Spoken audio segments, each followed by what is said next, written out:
अस्सलाम वालेकुम, आप देख रहे हैं 4TV खबरनामा। सबसे पहले देखेंगे इस बुलेटिन की अहम खबरें। डेंगू बुखार के नाम पर मरीजों को लूटने वाले खानगी हॉस्पिटल्स के खिलाफ कार्रवाई, वजीर सेहत का इंतबाह।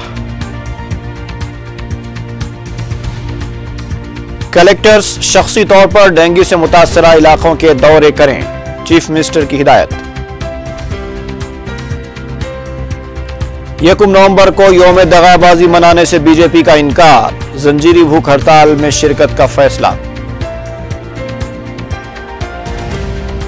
मीर आलम तालाब के करीब खौफनाक सड़क हादसा, 2 नौजवान हलाक, तीसरे की हालत तशवीशनाक। और शराब पीकर गाड़ी चलाने वालों के खिलाफ सख्त कार्रवाई, एडिशनल कमिश्नर ट्रैफिक का इंतबाह।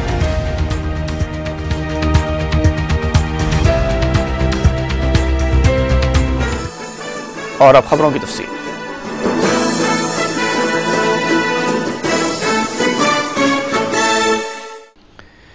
रियासती वजीर सेहत DL रविंद्र रेड्डी ने खबरदार किया है कि डेंगू के नाम पर लूट खसूट करने वाले खानगी और कॉर्पोरेट हॉस्पिटल्स के खिलाफ क्लिनिकल एस्टैब्लिशमेंट एक्ट के तहत कार्रवाई की जाएगी।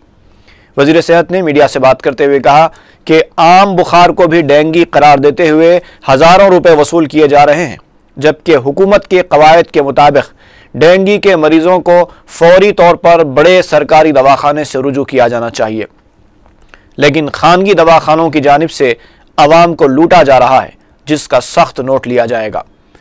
DL रविंद्र रेड्डी ने डेंगू से मुताल्लिक खबरों को बेबुनियाद करार देते हुए बताया कि सरकारी रिपोर्ट के मुताबिक वरंगल में 165, कृष्णा में 114, प्रकाशम में 99, करीमनगर में 80 और आदिलाबाद में 42 केसेस दर्ज किए गए हैं, जबकि सिर्फ 3 अमवात हुई हैं। उन्होंने बताया कि गुज़िश्ता साल भी इतनी ही अमवात हुई थी। वज़ीर सेहत ने बताया कि पीर के दिन सुपर स्पेशलिटी हॉस्पिटल्स और नर्सिंग होम के इंतजामिया के साथ एक इजलास तलब किया जाएगा, जिसमें डेंगू बुखार के सिलसिले में इख्तियार किए गए उनके रवैये पर बातचीत होगी और उन्हें ज़रूरी ताकीदें की जाएंगी। डेंगू संबंधी गत संवत्सरम जनवरी 1/1/2010 నుంచి 21/1/2010 వరకు 611 కేసులు పాజిటివ్ కేసులు రిపోర్ట్ అయినాయి. October 21 October. ఇప్పుడు ఈ సంవత్సరం 636 కేసులు డెంగీ పాజిటివ్ కేసులు రిపోర్ట్ అయినాయి. గత సంవత్సరం డెత్స్ 3 ఉన్నాయి, ఈ సంవత్సరం డెత్స్ 3 ఉన్నాయి. वज़ीर आला किरण कुमार रेड्डी ने सीनियर ओहदेदारों को हिदायत दी है कि वो रियासत में तवील कहत साली की सूरत हाल पर वीडियो कॉन्फ्रेंस के दौरान कलेक्टर से जामे रिपोर्ट हासिल करें। चीफ मिनिस्टर ने सेक्रेटेरिएट में CMO ओहदेदारों के साथ एक जायजा इजलास में कहा कि जिले कलेक्टर्स को डेंगू से मुतासरा इलाकों का शख्सी तौर पर दौरा करना चाहिए ताकि इसके फौरी इलाज के सिलसिले में ज़रूरी इक़दाम किए जा सकें। चीफ मिनिस्टर ने रक्षा बंडा प्रोग्राम के दूसरे मरहले और नवंबर को फलाह बहबूद के महीने के तौर पर मनाए जाने से मुताल्लिक़ इक़दामात के सिलसिले में भी इस्तिफ़सार किया। रुकने कौंसल D मोहन ने बताया है कि हड़ताल से दस्तबरदारी के बाद 1,70,000 असातिज़ा की तनख्वाहों की अदम अदायगी का चीफ मिनिस्टर ने सख्त नोट लेते हुए फौरी तनख्वाहों की अदायगी के लिए फाइनेंस सेक्रेटरी को हिदायत जारी कर दी है। इससे पहले रुकने कौंसल D मोहन ने चीफ मिनिस्टर से नुमाइंदगी करते हुए असातिज़ा की तनख्वाहों की अदायगी की दरख्वास्त की थी। ముఖ్యమంత్రి కిరణ్ కుమార్ రెడ్డి గారిని కలిసి మరి సమ్మె విరమించిన తర్వాత 1,70,000 మందికి ఉపాధ్యాయులకు జీతాలు రాలేదు, దీపావళి కూడా అయిపోయింది, మరి తొందరగా వేతనాలు చెల్లించాలని చెప్పి ముఖ్యమంత్రి గారిని కోరడం జరిగింది. ముఖ్యమంత్రి గారు తక్షణమే స్పందించి మా ఆర్థిక ప్రిన్సిపల్ సెక్రటరీ భాస్కర్ గారితో మాట్లాడి ఉపాధ్యాయులకు 2 రోజులలో మరి జీతభత్యాల అడ్వాన్స్ రూపంలో చెల్లించాల్సిందిగా ఆదేశించడం జరిగింది। साबिक वजीर J कृष्णा राव ने कांग्रेस से इस्तीफा देकर TRS में शमूलियत की खबरों को बेबुनियाद बताया। मीडिया से बात करते हुए J कृष्णा राव ने यह वाज़ेह कर दिया कि कांग्रेस छोड़ने का सवाल ही पैदा नहीं होता, वो कांग्रेस में रहते हुए अलहदा तेलंगाना के लिए अपनी जिद्दोजहद जारी रखेंगे। J कृष्णा राव ने यह भी इशारा दिया है कि वह यौम तासीस तकारीब का बाइकॉट भी करेंगे। ये खबरें गश्त कर रही थीं कि जे कृष्णा राव 1 नवंबर को कांग्रेस से इस्तीफा देकर 4 नवंबर को टीआरएस में शमूलियत इख्तियार कर रहे हैं। ताहम जे कृष्णा राव ने इन खबरों की तरदीद कर दी। तेलुगुदेशम पार्टी के सरबराह चंद्रबाबू नायडू 2 नवंबर से किसानों के मसाइल पर रियासत के मुख्तलिफ अजला में 22 रोज़ा दौरा करेंगे।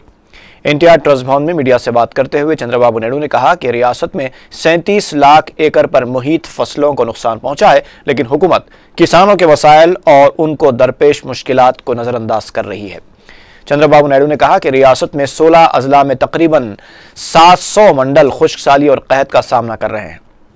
उन्होंने बताया कि वो अनंतपुर जिले में अपनी यात्रा का आगाज करेंगे। 3 नवंबर को कड़पा और 4 नवंबर को करनूल का दौरा करेंगे। चंद्रबाबू नायडू ने स्वामीनाथन कमेटी की सिफारिशात पर पार्लियामेंट में हुई बहस पर अमल आवरी का भी मुतालबा किया। सदर तेलुगुदेशम ने टीआरएस पर शदीद तनकीद करते हुए कहा कि टीआरएस पैसा वसूली की पार्टी बन गई है और तेलुगुदेशम से निकलने वाले अरकान असेंबली को पैसे लेकर पार्टी में शामिल किया जा रहा है। उन्होंने इस अज़्म का इजहार किया कि अगर एमएलएस तेलुगुदेशम छोड़ते हैं तो वो 50 एमएलएस को तैयार भी कर सकते हैं। మనం ఎన్నో రోజులు డిమాండ్ చేస్తున్నాం, కనీసం ఇప్పుడు కూడా ఇచ్చే పరిస్థితి లేకుండా పోయింది। నెక్స్ట్ అదే మాదిరిగా బాంబే, మహారాష్ట్ర, లక్నో ఇక్కడ కూడా మీటింగ్లు పెట్టి యూఎన్పిఏ తరఫున పెద్ద ఎత్తున పోరాడాం। దానిపైన ఆ రోజు బడ్జెట్లో లేకపోయినా ఇంట్రెస్ట్। कांग्रेस के रुकने कौंसल पद्मा राजू ने कहा है कि चंद्रबाबू नायडू पोलावरम प्रोजेक्ट पर सियासी मफाद हासिल करने की कोशिश कर रहे हैं। मीडिया से बात करते हुए उन्होंने कहा कि हुकूमत की जानिब से इस प्रोजेक्ट से मुतासर होने वाले कबाइल को मुतबादिल इंतजामात के तयक़ुन के बावजूद पोलावरम प्रोजेक्ट को रोकने की कोशिश की जा रही है। पद्मा राजू ने कहा कि अगर इस प्रोजेक्ट में जानबूझकर रुकावटें पैदा करने की कोशिश की गई तो रियासत के अवाम चंद्रबाबू नायडू को कभी माफ़ नहीं करेंगे। कानून साज काउंसिल में गवर्नमेंट विप शिवराम रेड्डी ने कहा है कि चंद्रबाबू नायडू को अब तक होश नहीं आया है, वो अब भी फार्मूला 1 को ही तरक्की की जमानत समझ रहे हैं।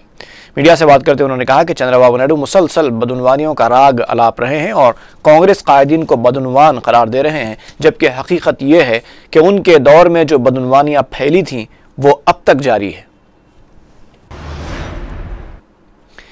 रियासती वजीर शंकर राव ने सवाल किया है कि अगर अवामी नुमाइंदे अवाम के लिए काम नहीं करेंगे तो फिर किसके लिए काम करेंगे। मीडिया से बात करते उन्होंने लोक आयुक्ता की जानिब से जारी करदा नोटिस पर वजाहत की कि तहसीलदार रमा देवी के काम करने का तरीका ठीक नहीं था, इसलिए उन्होंने उन्हें हटाने का मुतालबा किया था, जिस पर लोक आयुक्ता की जानिब से नोटिस जारी की गई, जो कि सरासर नामुनासिब है। शंकर राव ने बताया कि बुनकरों के मसाइल से वाकफियत हासिल करने के लिए वो रियासत में 40 दिन की यात्रा करेंगे। उन्होंने कहा कि अलहदा तेलंगाना और सीमा आंध्रा तहरीक के दौरान जान देने वालों के खानदान से ताल्लुक़ रखने वाले किसी एक फ़र्द को महकमे टेक्सटाइल में आउटसोर्सिंग के जरिए मुलाजिमत फराहम की जाएगी। 42 days ప్రపంచ చరిత్రలో ఏకతాటిపైన ఏ భాషవాడా, ఏ దేశస్థుడా, ఏ మతస్థుడా, ఏ కులస్థుడా అనకుండా అందరూ కూడా తెలంగాణ యొక్క సాలిడారిటీ ఒకే యూనిటీగా మా యొక్క target achievement. N Janardhan Reddy ने कहा कि पोलावरम टेंडर मामले में चीफ मिनिस्टर को मुदाखलत की जरूरत क्यों पड़ी, इसकी वजाहत होनी चाहिए। मीडिया से बात करते हुए उन्होंने कहा कि तेलंगाना वज़रा और दीगर अवामी नुमाइंदे रच्चाबंडा के दूसरे मरहले के दौरान अवाम में जाने की कोशिश कर रहे हैं। अगर तेलुगुदेशम तेलंगाना फोरम के कायदीन तेलंगाना मसले पर संजीदा होते तो वो पोलावरम प्रोजेक्ट की जरूर मुखालिफत करते। नागम जनार्दन रेड्डी ने कहा कि रियासत में डेंगू पर काबू पाने में हुकूमत नाकाम हो चुकी है। उन्होंने हुकूमत को इस सिलसिले में कुल जमाती इजलास तलब करने का मशवरा दिया। भारतीय जनता पार्टी ने 1 नवंबर को यौम दगाबाजी मनाने से इनकार कर दिया है। सदर रियासती बीजेपी किशन रेड्डी ने मीडिया से बात करते हुए ये वाज़ेह किया कि यौम तासीस आंध्र प्रदेश को बीजेपी यौम दगाबाजी के तौर पर नहीं मनाएगी, ताहम वो 72 घंटों की जंजीरी भूख हड़ताल में शिरकत करेगी। किशन रेड्डी ने स्वामी गौड़ के खिलाफ लगाए जा रहे इल्जामात को हुकूमत की साजिश करार दिया। सदर बीजेपी ने चंद्रबाबू नायडू की जानिब से 2 नवंबर से निकाली जाने वाली यात्रा पर तबसरा करते हुए कहा कि चंद्रबाबू नायडू किसी भी तरह की यात्रा निकालें, अवाम उसे कबूल नहीं करेंगे। ఉద్యమం ఈరోజు ప్రజల హృదయాలలో ఉంది। ప్రజల హృదయాల నుంచి ఏ ముఖ్యమంత్రి కానీ ఏ చంద్రబాబు నాయుడు గారు కానీ దూరం చేసేటువంటి ప్రసక్తే ఉత్పన్నం కాదు. సమయం వచ్చినప్పుడు ఖచ్చితంగా ఈ పార్టీలు కాంగ్రెస్ పార్టీ కానీ తెలుగుదేశం పార్టీ కానీ తెలంగాణ ప్రజలకు సంబంధించి తగిన మూల్యం చెల్లించుకోవాల్సిన పరిస్థితి వస్తుంది. ఇప్పటికే ఆ రకమైనటువంటి పరిస్థితి ఉన్నది. తెలంగాణకు సంబంధించి తెలంగాణ ఏ రకంగా తెచ్చుకోవాలో, తెలంగాణ ఏ రకంగా సాధించుకోవాలో, తెలంగాణ ఎవరి ద్వారా వస్తుందో తెలంగాణ ప్రజలు అర్థం చేసుకుంటున్నారు. ఖచ్చితంగా రానున్న రోజుల్లో తెలంగాణ సాధన కోసం తెలంగాణ ప్రజలు ముందుంటారు, తెలంగాణ సాధించుకుంటారు. तेलंगाना कांग्रेस स्टीयरिंग कमेटी के पास वाज़ेह मंसूबा न होने की वजह से तेलंगाना कांग्रेस के अरकान असम्बली ने जुमे को इजलास तलब करने का फैसला किया है। इस सिलसिले में रुकन असम्बली बी गौड़ ने मीडिया से बात करते हुए कहा कि जुमे को मुनक़िद होने वाले इजलास में तेलंगाना तहरीक से मुताल्लिक़ आइंदा की हिकमत अमली पर गौर किया जाएगा और इसमें साबिक़ अरकान असम्बली को भी मदऊ किया जाएगा। ఢిల్లీలో మరి మూకుమ్మడిగా అందరం కూడా కూర్చొని అక్కడ మరి కార్యాచరణ ఏర్పాటు చేసి తెలంగాణ సాధన దిశగా రేపు చర్చ జరుగుతూ ఉంది. రేపు అందరూ కూడా ఎమ్మెల్యేలు అందరూ తెలంగాణ కాంగ్రెస్ ఎమ్మెల్యేలు అందరూ హాజరవుతా ఉన్నాం. తెలంగాణ ఉద్యమాన్ని ఎట్టి పరిస్థితుల్లో తెలంగాణ उस्मानिया यूनिवर्सिटी के दलित तलबा की तंजीम ने OUTSJAC के इश्तराक से पोलावरम प्रोजेक्ट की तामीर को मनसूख करने के लिए शऊर बेदारी मुहिम शुरू की। इस मौके पर तलबा ने एहतजाजन बस यात्रा का एहतमाम किया, जिसे इनकलाबी शायर गदर ने झंडी दिखाकर रवाना किया। उन्होंने मीडिया से बात करते बताया कि तेलंगाना के 7 मंडलों के 300 देहात के करीब 7.5 लाख एकड़ अराजी इस प्रोजेक्ट की जद में आ जाएगी, जिससे तेलंगाना को कुछ हासिल नहीं होगा, जबकि मुत्तसिला इलाके इससे इस्तेफादे करेंगे। उन्होंने कहा कि एहतजाजी 27 और 30 अक्टूबर तक बस में सफ़र करके अवाम में शऊर बेदार करेंगे और मज़कूरा प्रोजेक्ट के खिलाफ अपना एहतजाज दर्ज करवाते हुए उसे मनसूख करने का मुतालिबा करेंगे। CPM के रुकन असम्बली जे रंगारेड्डी ने चीफ मिनिस्टर से नुमाइंदगी करते हुए धान और कपास की खरीदी को यकीनी बनाने के लिए खुसूसी मराकज़ कायम करने की दरख्वास्त की।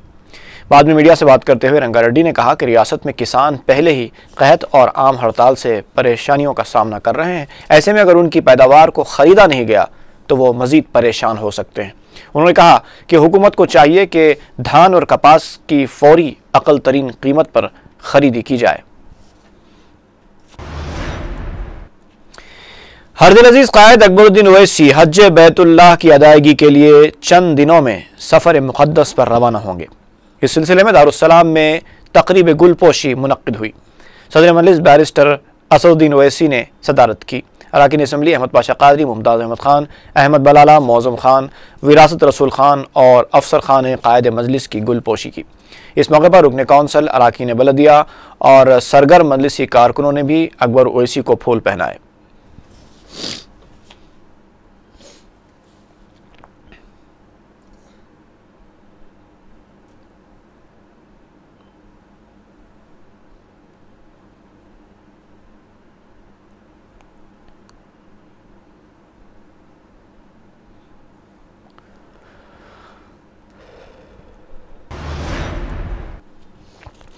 सदर मजलिस बैरिस्टर असदुद्दीन ओवैसी ने उर्दू हाल हिमायत नगर में किताब मेला प्रोग्राम का इफ्तिताह अंजाम दिया, जो 29 अक्टूबर तक जारी रहेगा। अंजुमन तरक्की व बक़ाए उर्दू ने national book trust of India के ताउन से इस किताब मेले का इनेकाद अमल में लाया है। इस दौरान मुख्तलिफ प्रोग्राम्स भी मुनक़िद किए जा रहे हैं। 27 अक्टूबर को डिग्री और PG सतह के तलबा और तालिबात के लिए नई नस्ल में कुतुब बीनी की अहमियत के उन्वान से तहरीरी मुकाबला रखा गया है। 28 अक्टूबर बच्चों में कुतुब बीनी को कैसे फ़रोग़ दें के उन्वान से सेमिनार मुनक़िद होगा और 29 अक्टूबर को मुसन्निफ़ से मुलाकात प्रोग्राम रखा गया है।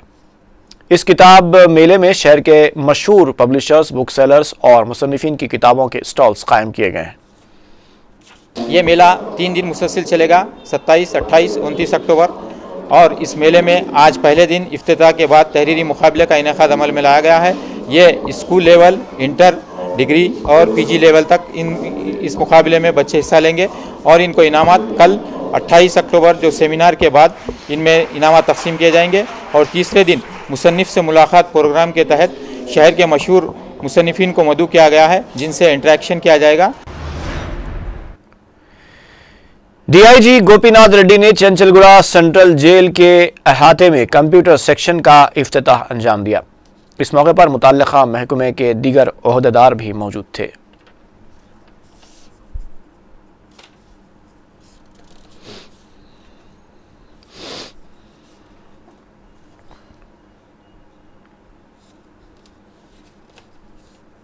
ఈ కారాగారాల శాఖ హెడ్ క్వార్టర్స్లో నూతనంగా మేము వర్క్ స్పేస్ అంటే వర్క్ స్టేషన్స్ కూడా అంటారు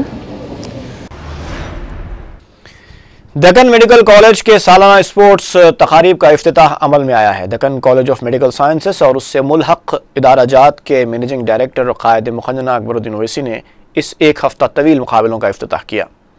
इस मौके पर तलबा और तालिबात की जानिब से खून के अतिये का कैंप भी मुनक्किद किया गया। कॉलेज के फिजिकल डायरेक्टर ने बताया कि मुख्तलिफ खेलों के मुकाबले इस दौरान मुनक्किद किए जाएंगे।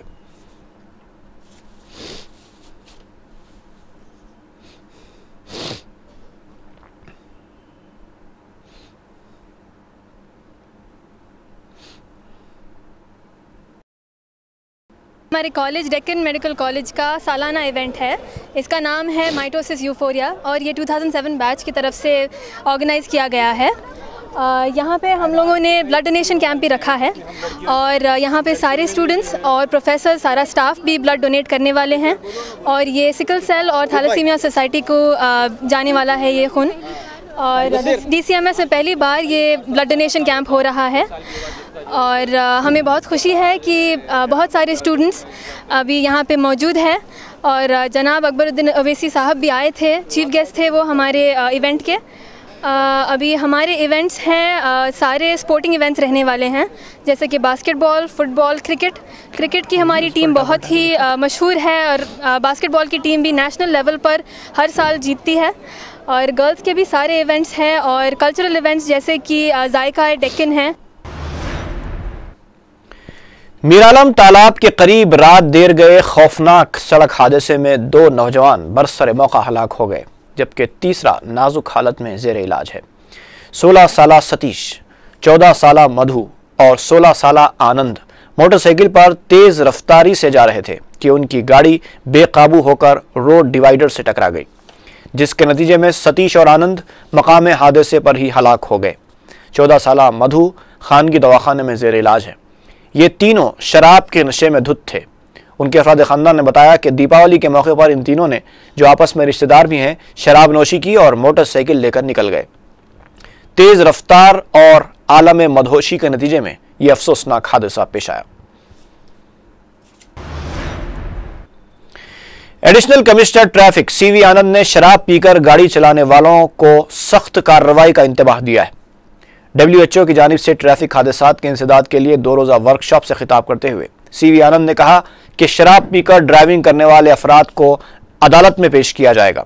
WHO की जानिब से ट्रैफिक हादसात की रोकथाम के लिए रोड सेफ्टी 2010 के प्रोग्राम के तहत दुनिया के 10 शहरों में शऊर बेदारी प्रोग्राम मुनक्किद किया जा रहा है। हिंदुस्तान में इस सिलसिले में 2 शहरों का इंतखाब किया गया जिसमें हैदराबाद भी शामिल है। वर्कशॉप में ऑस्ट्रेलिया के शहर विक्टोरिया के पुलिस कमिश्नर डी मेयर्स ने भी शिरकत की। CV आनंद ने इस मौके पर बताया कि ट्रैफिक पुलिस की जानिब से 6 डिवीजन्स में खुसूसी टीमें तश्कील दी गई हैं। उन्होंने कहा कि हादसात के अक्सर वाक़यात हालत नशा में ड्राइविंग की वजह से पेश आते हैं और पुलिस इस तरह के वाक़यात के इंसदाद के लिए सख्त इक़दाम कर रही है। उन्होंने बताया कि विक्टोरिया के पुलिस कमिश्नर डी मेयर्स शहर में ट्रैफिक पुलिस के 45 ओहदेदारों को तरबियत देंगे, जिनमें शराब की हालत में ड्राइविंग करने वालों की जांच और रोड सेफ्टी की तदाबीर भी शामिल रहेगी। CV आनंद ने कहा कि ट्रैफिक पुलिस की खिदमात और हादसात की रोकथाम के लिए ट्रैफिक पुलिस को असरी आलात से लैस किया जा रहा है। ఈ సమన్వయంతో ఈ ఫండింగ్ ప్లస్ ప్లానింగ్ కూడా అంతా జరుగుతూ ఉంది. మన దేశంలో జలంధర్ అండ్ హైదరాబాద్ సిటీని వీరు ఎంచుకున్నారు. సో దీని గురించి ఈ సంవత్సరం జనవరి నెలలో మేమందరం అంటే హైదరాబాద్ స్థాయిలో మన రాష్ట్ర స్థాయిలో హెల్త్ డిపార్ట్మెంట్ ఆధ్వర్యంలో ఈ కార్యక్రమం జరుగుతుంది. హెల్త్ డిపార్ట్మెంట్ నుండి PV రావు గారు వచ్చారు. ఈ RSM ప్రాజెక్ట్ కి వారు నోడల్ ఆఫీసర్. మరి ఆ మీటింగ్ లో RTA నుండి అప్పుడు ఉన్న RTA కమిషనర్, జాయింట్ కమిషనర్ అందరూ కూడా అటెండ్ చేశారు. ఇప్పుడు జాయింట్ కమిషనర్ RTA పాండురంగారావు గారు వచ్చారు. हजरत नज़र महबूब शाह कादरी रहमतुल्लाह अलैह के फर्जंद सरवर अहमद शाह कादरी अजहर का इंतकाल हो गया है।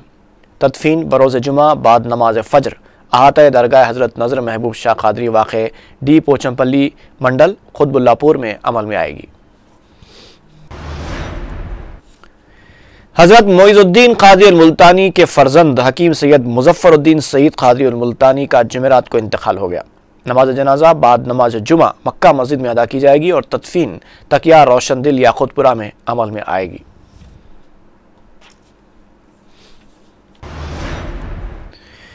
पुराना पुल के इलाके में नामालूम अशरार की मारपीट की वजह से हिम्मतपुरे का एक नौजवान जख्मी हो गया।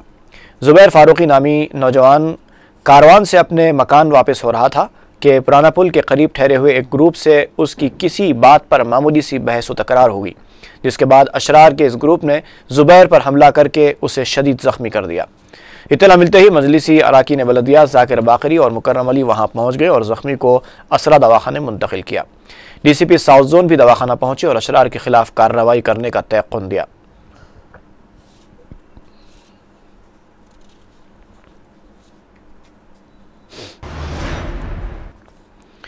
गोपालपुरम पुलिस को एक नामालूम शख्स की लाश दस्तयाब हुई है।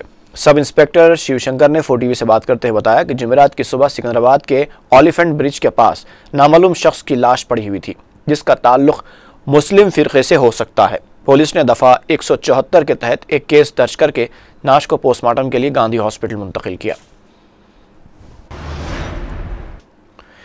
वाहिद कॉलोनी याकुतपुरा के रहने वाले 72 साला मोहम्मद अब्दुल हमीद 26 अक्टूबर की सुबह 7:30 बजे से लापता है।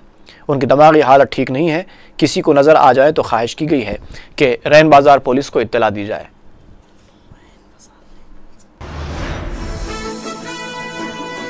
और आखिर में सुर्खियां एक बार फिर।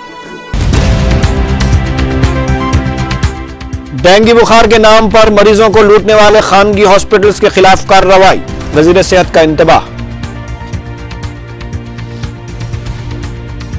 कलेक्टर्स शख्सी तौर पर डेंगू से मुतासर इलाकों के दौरे करें, चीफ मिनिस्टर की हिदायत।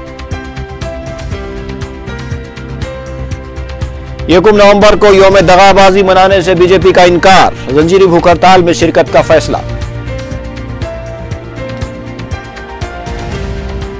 हीरालम तालाब के करीब खौफनाक सड़क हादसा, 2 नौजवान हलाक, तीसरे की हालत तशवीशनाक। और शराब पीकर गाड़ी चलाने वालों के खिलाफ सख्त कार्रवाई, एडिशनल कमिश्नर ट्रैफिक का इंतबाह।